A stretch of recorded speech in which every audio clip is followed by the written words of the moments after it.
Germany, the land of philosophers, poets, and scientists, has always been at the heart of European history. From the rise of the Holy Roman Empire to the cultural and industrial revolutions that shaped modern Europe, Germany's influence has been vast. But today, we're not talking about political history or even cultural history. Instead, we're delving into something even more fundamental: the genetic history of Germans. Who are the Germans at their core? What can their DNA tell us about their ancient origins, migrations, and the formation of the modern German identity? The story of German DNA is a long one, stretching back tens of thousands of years. It's a journey that starts with the first human settlers in Europe and weaves through waves of migrations, invasions, and blending populations. This is a story that reflects not just the history of the German people, but also the broader history of Europe. In a way, German DNA is like a living time capsule. Each individual carries with them traces of their ancestors, people who walked the lands of ancient Europe, survived through millennia of climate changes, wars, and the rise and fall of civilizations. So, how does DNA play a role in understanding history? Essentially, our DNA contains markers, little pieces of code passed down from one generation to the next. By studying these markers, scientists can trace the movements of ancient peoples and understand how they interacted with each other. Genetic studies allow us to look back in time, beyond written history, and answer questions that traditional historical sources can't. For instance, where did the first people who would become Germans come from? What other groups did they encounter and mix with? How did these ancient interactions shape modern Germans? Not just culturally, but biologically. The modern German population is a genetic mosaic, a blend of various ancient peoples who left their mark on the region. Over time, different groups settled in what is now Germany, each contributing their own unique genetic signature to the population. By studying modern German DNA and comparing it with ancient samples, we can piece together the puzzle of German origins. And it's not just about identifying a few ancestors. This genetic history helps explain the diversity within Germany itself, from the Bavarians in the south to the Frisians in the north. In this video, we'll embark on a journey through time, tracing the genetic roots of modern Germans from their prehistoric ancestors to the formation of the Germanic tribes, the encounters with the Roman Empire, and the medieval foundations of modern Germany. Along the way, we'll see how waves of migration and cultural exchange shaped the genetic makeup of the German people. By the end of this journey, you'll have a deeper understanding of where modern Germans come from, both biologically and historically. So, let's get started. To understand the German people of today, we need to go back, way back, tens of thousands of years ago, to the earliest days of human settlement in Europe. This is where the story of German DNA begins. To understand the genetic history of Germans, we have to begin not in Germany, but with the very first humans who set foot in Europe.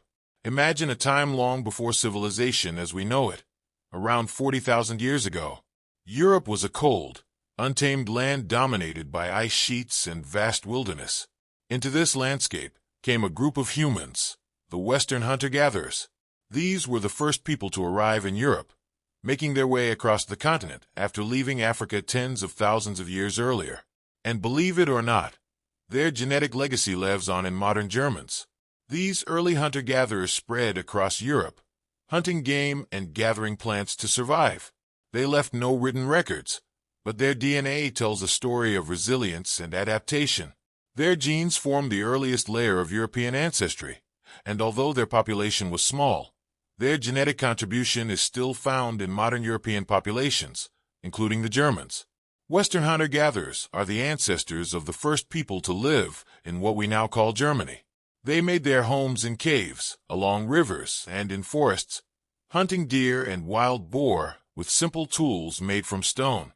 But the world was about to change. Around 7,000 years ago, a revolutionary new way of life arrived in Europe: farming. This wasn't something the hunter-gatherers developed on their own. Instead, it came from the Near East, the region that includes modern-day Turkey, Iraq, and Syria. These early Neolithic farmers migrated into Europe, bringing with them crops, domesticated animals, and new technologies like pottery. But more importantly, they brought their genes, which began to mix with the local hunter-gatherer populations. The arrival of farming transformed Europe, For the first time, people could settle in one place, grow their own food, and establish permanent villages. In what is now Germany, these early farmers mixed with the local hunter-gatherers, creating a population that was genetically distinct from either group. Over time, the Neolithic farming culture spread throughout Europe, and the genetic signature of these early farmers can still be found in the DNA of modern Germans. In fact, a significant portion of German DNA comes from these Neolithic farmers, who originally hailed from the Near East. The mixing of these two groups, hunter-gatherers and early farmers, formed the foundation of the population in Central Europe. But it was far from the last significant migration to shape the genetic history of the region. Just a few thousand years after the arrival of farming, another group of people would sweep into Europe from the east, bringing with them not just new technology and culture, but also a new layer of genetic ancestry that would profoundly influence the Germanic peoples. This brings us to the next major chapter in our story, the Indo-European migrations, which would introduce a new cultural and genetic element into the mix. The descendants of these ancient hunter-gatherers and early farmers were about to be transformed by the arrival of a new wave of people, the Millennia, who would forever alter the genetic landscape of Europe, including what would one day become Germany. Around 5,000 years ago, a major event occurred in the genetic history of Europe. A new group of people, known as the Millennia, began migrating from the vast open steppes of what is now southern Russia and Ukraine into Central Europe. The Millennia were a warrior culture, skilled in horseback riding and herding cattle, but their influence on Europe went far beyond just their lifestyle. They carried with them a unique genetic signature that would spread throughout the continent, leaving a lasting impact on the DNA of modern Europeans, including Germans. The Millennia are considered one of the key populations responsible for the spread of Indo-European languages. This family of languages includes not only Germanic languages like English and German, but also many others spoken across Europe and parts of Asia, such as Latin, Greek, and Sanskrit. So, the languages spoken in Germany today, as well as much of Europe, owe their origins to the Millennia migration. But more than just language, the Millennia also introduced new technologies, including the wheel and advanced metalworking, which revolutionized life in Europe. Genetically, the Millennia brought with them a new ancestry component that mixed with the existing populations in Europe. In what is now Germany, the Millennia interbred with the descendants of the Western hunter-gatherers and Neolithic farmers.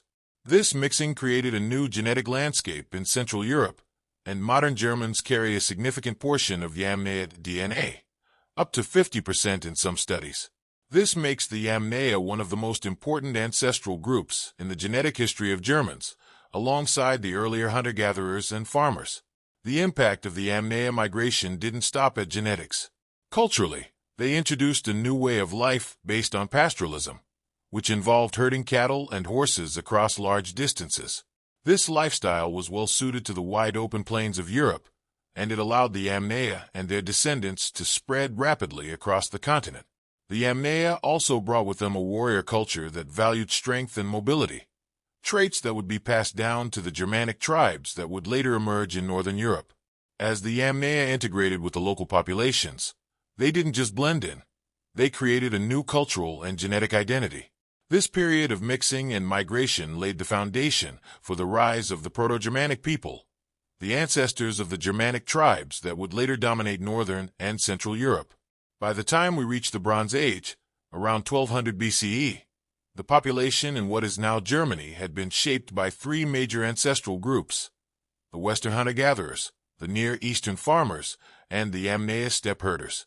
The arrival of the Millennia was a transformative moment in the history of Europe, and their genetic legacy is still visible in modern Germans today.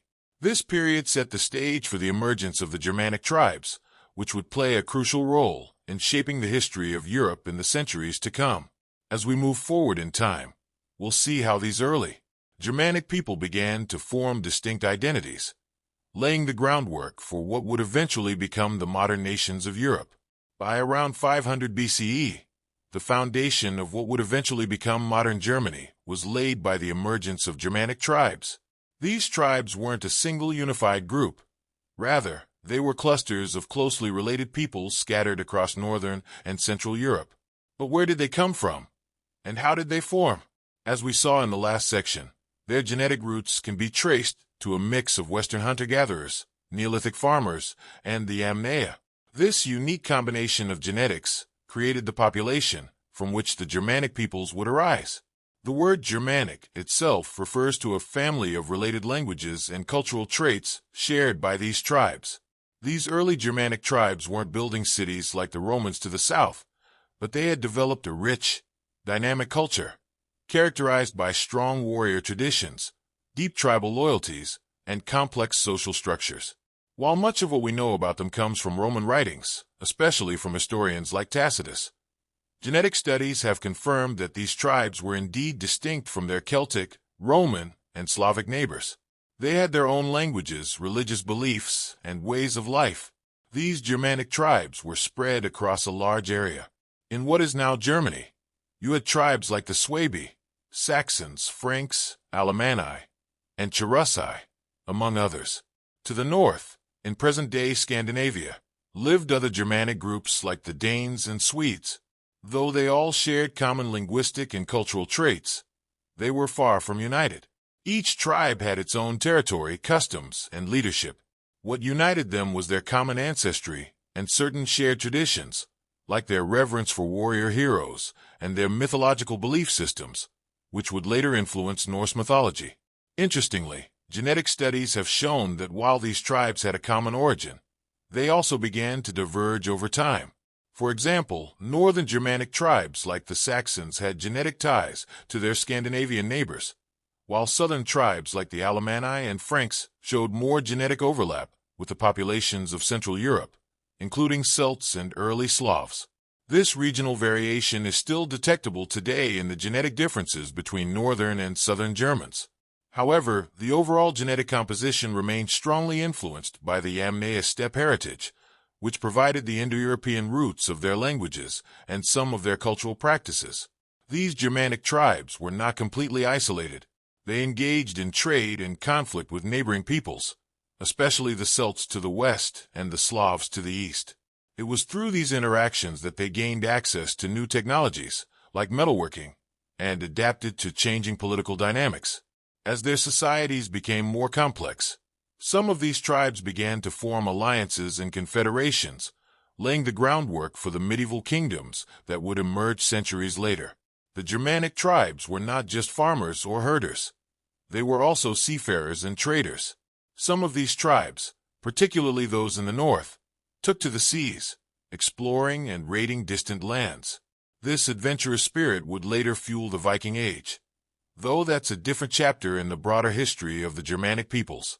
One of the most defining features of the Germanic tribes was their strong warrior ethos. Their societies were organized around war leaders, or chieftains, who commanded respect through their prowess in battle. Loyalty to one's chief and tribe was paramount, and warriors often followed their leaders into battle against rival tribes or invading forces. This warrior culture not only shaped their identity, but also their interactions with the mighty Roman Empire, which we'll explore in the next section. As we'll see, it was through conflict and cooperation with Rome that the Germanic tribes began to gain the political and military experience that would later lead them to establish powerful kingdoms of their own. These early interactions with Rome were a key turning point in the history of the Germanic peoples and would influence the future course of German history.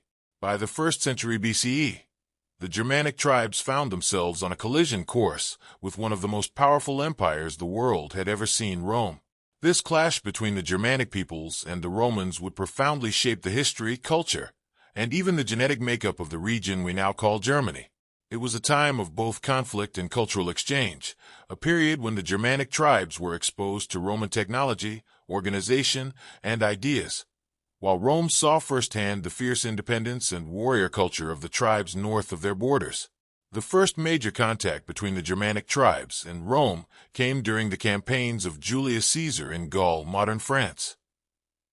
While Caesar's focus was on conquering the Celts in Gaul, he also encountered Germanic tribes who had crossed the Rhine River, the natural boundary between the Roman world and Germania. The Rhine would become a crucial frontier, marking the edge of the Roman Empire and the start of Germanic tribal lands. But the Rhine was more than just a border. It was a zone of interaction where trade, diplomacy, and warfare blended together.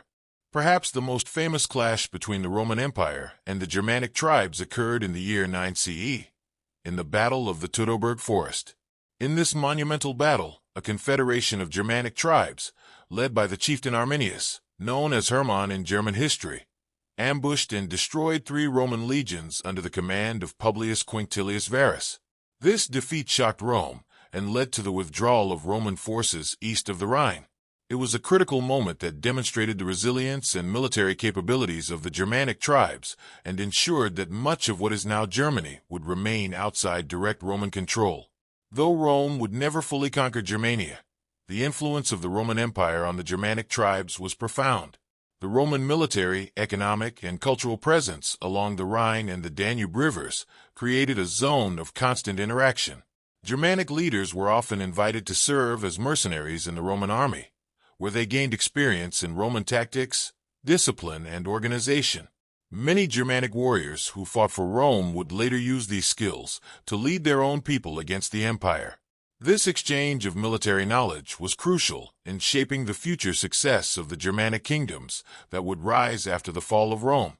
But it wasn't just warfare that linked the two worlds. Trade between the Germanic tribes and Rome was robust, especially along the Roman frontier. Germanic tribes traded furs, amber, slaves, and other goods in exchange for Roman metalwork, weapons, wine, and luxury items. Roman goods became highly prized among the Germanic elite, and Roman currency circulated in Germanic lands, particularly along the Rhine. In many ways, Germanic society began to change as a result of this contact. While they maintained their distinct cultural identity, they also adopted certain Roman practices, including aspects of their architecture, law, and governance. Culturally, the interaction between Romans and Germanic tribes was complex. The Romans viewed the Germanic tribes as both barbaric and noble, a people uncorrupted by the decadence of the Roman world, yet also a constant threat. Tacitus, a Roman historian, famously wrote in his work Germania about the virtues of the Germanic peoples, highlighting their courage, simplicity, and freedom-loving spirit, in contrast to the perceived moral decay of Rome. This romanticized view of the Germanic tribes would later influence European thought, especially during the rise of nationalism in the 19th century, when German thinkers looked back to these ancient tribes as the origin of their national identity. By the 4th and 5th centuries CE, the balance of power between Rome and the Germanic tribes shifted dramatically. The Roman Empire was in decline, and Germanic tribes began to push deeper into Roman territory, leading to the eventual sacking of Rome in 410 CE by the Visigoths, a Germanic people. Other Germanic tribes, like the Franks, Vandals, and Ostrogoths, would go on to carve out kingdoms within the former Roman Empire, laying the foundations for the future nations of Europe, including Germany. The interaction between the Germanic tribes and Rome left a lasting legacy on the genetic and cultural makeup of the region. The Germanic tribes absorbed certain Roman influences while maintaining their own distinct identity. This period of conflict and exchange set the stage for the rise of the medieval Germanic kingdoms, which would dominate Europe after the fall of Rome.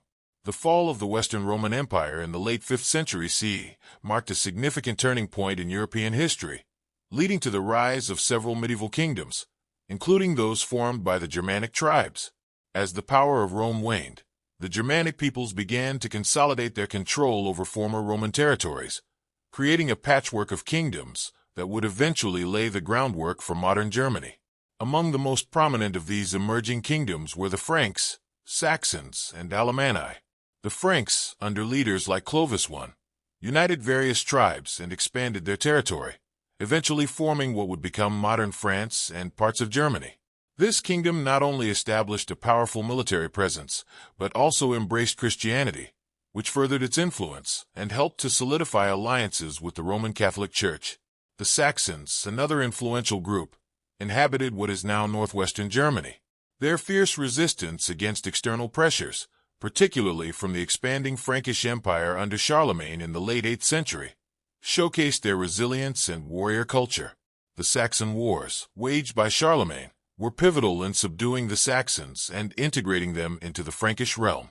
This integration led to a blend of cultures, languages, and genes, which would profoundly shape the genetic landscape of the region. In the southern regions, the Alemanni and other tribes formed their own entities, which often came into conflict with the Franks and other neighboring powers. Over time, these tribes began to intermarry, trade, and assimilate, contributing to a shared genetic heritage. The ongoing migrations and wars of this era led to a complex tapestry of genetic influences, as various tribes absorbed each other's characteristics, both culturally and genetically. During the Middle Ages, the feudal system established strong local loyalties that often overshadowed any sense of national identity. This localized structure meant that tribes and kingdoms frequently shifted, merged, or split apart, further complicating the genetic landscape. Each tribe that emerged or transformed added its unique genetic imprint to the population, creating a mosaic of ancestries. As Christianity spread, so did cultural and genetic exchanges, facilitated by the movement of peoples and ideas. The influence of the Church brought literacy and education, while also establishing connections between different tribes and regions. These developments marked a significant turning point, as the Germanic peoples began to see themselves not just as individual tribes, but as part of a larger cultural and religious community. By the time we reached the High Middle Ages, the foundations for a more unified identity began to take shape. The intermingling of Germanic tribes and the influences of surrounding cultures resulted in a rich genetic heritage that would continue to evolve, ultimately paving the way for the emergence of the Holy Roman Empire and the modern nation of Germany. In the early medieval period, as the influence of the Christian Church grew, a powerful entity emerged in Central Europe known as the Holy Roman Empire. Established by Charlemagne in 800 CE, this empire united a vast territory that encompassed much of modern-day Germany, Austria, Switzerland, and parts of Italy and France. The Holy Roman Empire became a political and cultural powerhouse in Europe, but it was also a melting pot of diverse peoples, cultures, and genetic backgrounds.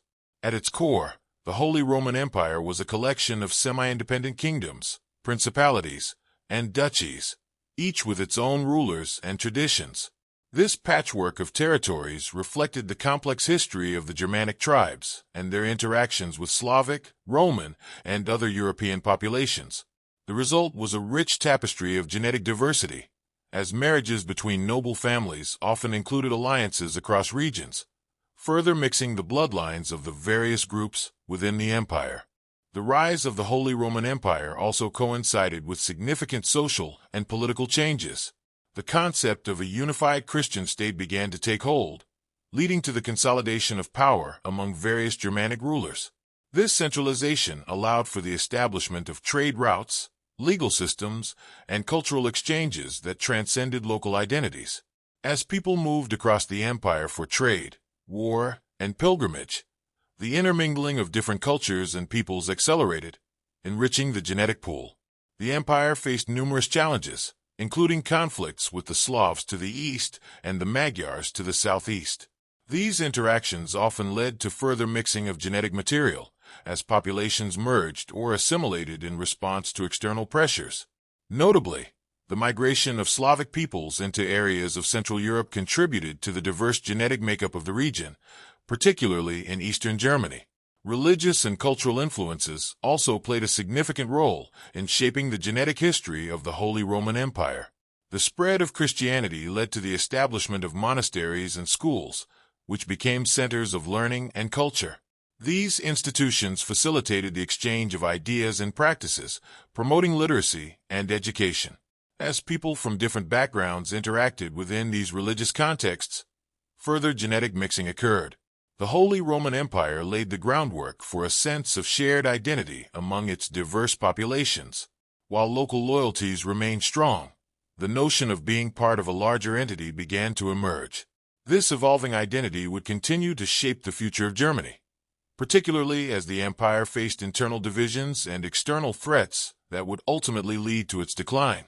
In summary, the genetic tapestry woven during the era of the Holy Roman Empire reflects centuries of migration, conflict, and cultural exchange. The diverse backgrounds of its people contributed to a rich genetic heritage, which is still present in modern Germans today. The interactions among various groups during this period set the stage for the development of a unified German identity in the centuries that followed. As we conclude our exploration of the genetic history of Germans, it's essential to reflect on the profound complexity and interconnectedness of this story. The journey of the German people through time is marked by migrations, interactions, and transformations that have left indelible marks on their genetic legacy. From the earliest hunter-gatherers to the rise of medieval kingdoms and the establishment of the Holy Roman Empire, each chapter in this narrative contributes to our understanding of who modern Germans are today. The genetic heritage of Germans is not just a story of one group. It's a rich tapestry woven from many threads. Modern Germans carry within them the legacies of Western hunter-gatherers, Neolithic farmers, Yamnaya steppe herders, and countless Germanic tribes, each of whom played a crucial role in shaping the genetic landscape of the region. The intermingling of these diverse groups over thousands of years has resulted in a population that reflects a multitude of ancestries and identities. What's fascinating is that this story is not unique to Germany. It's a universal tale that echoes across the world, reminding us that all human populations have complex genetic histories. Every individual carries the genetic signatures of their ancestors, many of whom lived in different places and faced different challenges throughout history. Our DNA serves as a testament to our shared humanity, connecting us to distant relatives and ancient peoples who walked the earth long before us. In today's globalized world, understanding this shared genetic heritage is more important than ever. It fosters a sense of connection and empathy, allowing us to appreciate the richness of our differences while recognizing the common threads that unite us. The genetic history of Germans, with its deep roots in various ancient peoples and cultures, serves as a powerful reminder of the enduring legacies of migration and cultural exchange. As we look to the future, let us celebrate the diversity within our populations and honor the stories that our genes carry. The history of the Germans is not just a story of a single nation. It is a reflection of the broader human experience, one that transcends borders and unites us in a shared journey through time. So, as you reflect on your own ancestry, remember that your story is intertwined with the stories of countless others, a testament to the shared heritage of humanity that continues to evolve with each passing generation. Thank you for joining us on this journey through the genetic history of Germany. We hope you've gained a deeper appreciation for the complexity and richness of the stories written in our DNA.